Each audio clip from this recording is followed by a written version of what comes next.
चलिए जानते हैं उत्तराखंड की 25 बड़ी खबरों को सिर्फ 10 मिनट में। लेकिन उससे पहले वीडियो को लाइक और चैनल को सब्सक्राइब जरूर करें। नैनीताल में अनियंत्रित होकर पेड़ से टकराई कार। नैनीताल के काठगोदाम क्षेत्र में लखनऊ से कैंची धाम जा रही स्कॉर्पियो कार अनियंत्रित होकर सड़क किनारे पेड़ से टकरा गई। हादसे में 5 पर्यटक घायल हुए हैं। घटना बुधवार अलसुबह की है। टक्कर इतनी तेज थी कि कार पूरी तरह क्षतिग्रस्त हो गई, लेकिन एयरबैग खुलने से यात्रियों की जान बच गई। स्थानीय लोगों ने तुरंत मदद की और घायलों को अस्पताल पहुंचाया। पुलिस ने मौके पर पहुंचकर जांच शुरू कर दी है। दून अस्पताल के बाहर फायरिंग करने वाला मुख्य आरोपी गिरफ्तार। दून अस्पताल के बाहर फायरिंग करने वाला मुख्य आरोपी नृपेंद्र उर्फ काव्यांश भामा गिरफ्तार किया गया है। इससे पहले इस मामले में 5 अन्य आरोपियों को भी पुलिस ने पकड़ा था। 19 अक्टूबर की रात रुपए के लेन देन को लेकर 2 गुटों में विवाद हुआ था, जिसमें एक पक्ष ने फायरिंग कर दी। इस घटना में दिशांत राणा गंभीर रूप से घायल हुआ और निजी अस्पताल में भर्ती है। पुलिस अब तक यह नहीं बता पाई कि गोली किसने चलाई। उत्तराखंड में सड़क पर कुत्तों को खाना खिलाया तो होगी कार्रवाई। उत्तराखंड सरकार ने नई गाइडलाइन जारी की है, जिसके अनुसार अब सड़कों पर कुत्तों को खाना खिलाना प्रतिबंधित होगा। केवल तय किए गए स्थानों पर ही खाना खिलाने की अनुमति होगी। उल्लंघन करने वालों पर कार्रवाई की जाएगी। राज्य में अब तक आवारा कुत्तों ने 24,500 से अधिक लोगों को काटा है। शहरी विकास विभाग ने नगर निगमों को निर्देश दिए हैं कि सार्वजनिक स्थानों पर कुत्तों के जमावड़े को रोका जाए। एनजीओ ने सवाल उठाया है कि नियम गाय पर क्यों लागू नहीं है।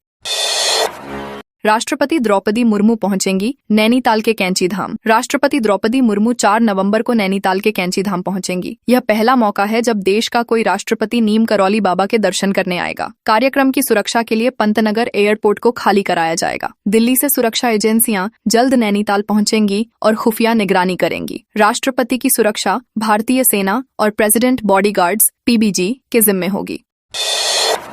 हल्द्वानी में व्यक्ति को कार ने पीछे से मारी टक्कर। हल्द्वानी में सड़क पार कर रहे व्यक्ति को तेज रफ्तार कार ने पीछे से टक्कर मार दी। व्यक्ति हवा में उछलकर सड़क किनारे गिरा और बुरी तरह घायल हुआ। सीसीटीवी में देखा गया कि कार चालक मौके पर नहीं रुका। आसपास खड़े लोगों ने अपनी कार रोककर पीछा किया, लेकिन आरोपी कार लेकर फरार हो गया। पुलिस ने फुटेज के आधार पर आरोपी की तलाश शुरू कर दी है और घायलों को अस्पताल में भर्ती कराया गया है।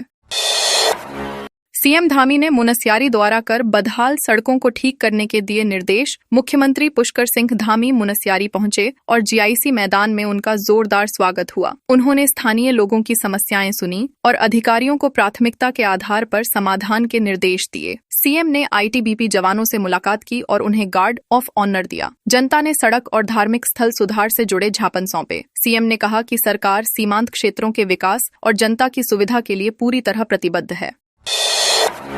देहरादून बेंगलुरु इंडिगो फ्लाइट की हुई इमरजेंसी लैंडिंग। देहरादून से बेंगलुरु जा रही इंडिगो फ्लाइट IGO 6136 को पक्षी से टकराने के कारण इमरजेंसी लैंडिंग करनी पड़ी। विमान में सवार 170 यात्रियों की जान बाल बाल बची। उड़ान भरने के कुछ समय बाद विमान के बाएं इंजन से पक्षी टकराया। पायलट ने स्थिति नियंत्रित करते हुए विमान को 53 मिनट तक हवा में रखा और फिर सुरक्षित लैंडिंग कराई। सभी यात्री सुरक्षित हैं। एयरपोर्ट अधिकारियों ने बताया कि स्थिति पर तुरंत नियंत्रण पा लिया गया था।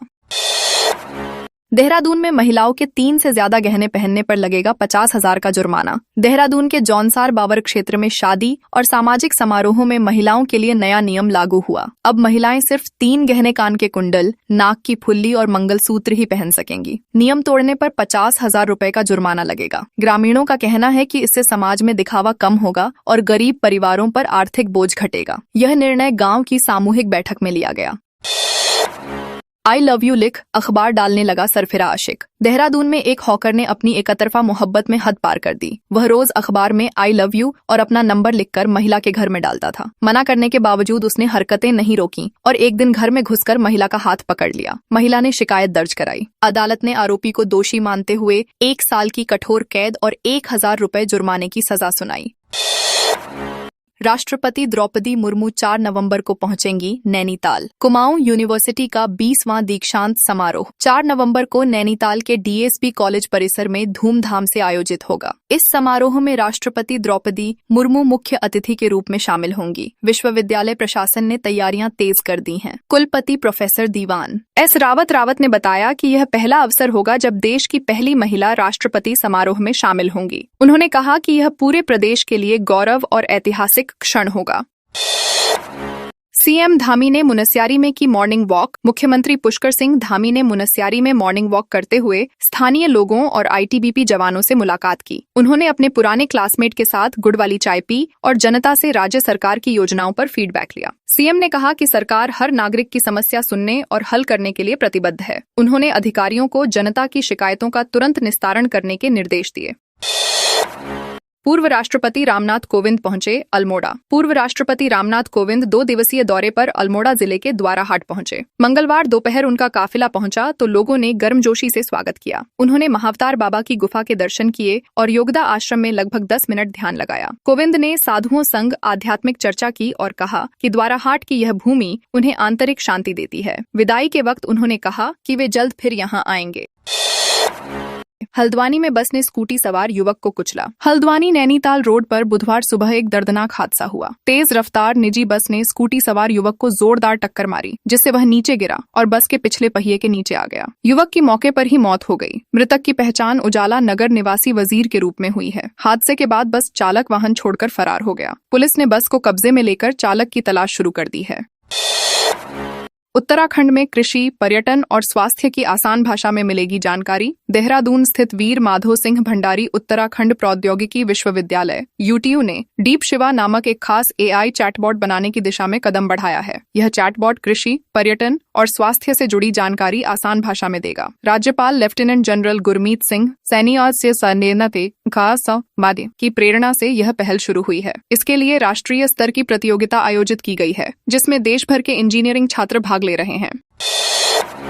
केदार सभा के अध्यक्ष बोले, धाम को पर्यटन से ना जोड़ें। केदारनाथ धाम के कपाट बंद होने के बाद अब केदार सभा के अध्यक्ष राजकुमार तिवारी ने बयान दिया है कि धाम को पर्यटन से नहीं जोड़ना चाहिए। उन्होंने कहा कि केदारनाथ तीर्थ स्थल है, न कि मनोरंजन का केंद्र। तिवारी ने बताया कि अब करीब 60% लोग सिर्फ वीडियो और फोटो बनाने आते हैं, जिससे धार्मिक मर्यादा प्रभावित हो रही है। उन्होंने सरकार से अपील की कि धाम की पवित्रता को बचाने के लिए सख्त दिशा निर्देश जारी किए जाएं।